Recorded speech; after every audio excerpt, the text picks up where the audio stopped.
எல்லாருக்கும் நீங்க நல்லது பண்றீங்க. ஆனா நம்மளுக்கு நல்லது நடக்கலாம் வருத்தப்படுறீங்க.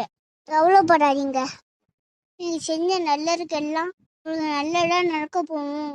காலம் வந்திருக்கு. ரொம்ப நாள் கடையும். சீக்கிரம் நல்லதே நடக்கும். முருகா நீங்க சொல்லுங்க. ஓ நல்லதே நடக்கும் எல்லாமே. ஓ முருகா வெற்றிவேல் முருகா. அனைவருக்கும் வணக்கம். அம்முக்குட்டி 7 ஸ்டார் யூடியூப் சேனலுக்கு சப்ஸ்கிரைப் பண்ணுங்க, பெல் ஐகான் கொடுங்க, லைக்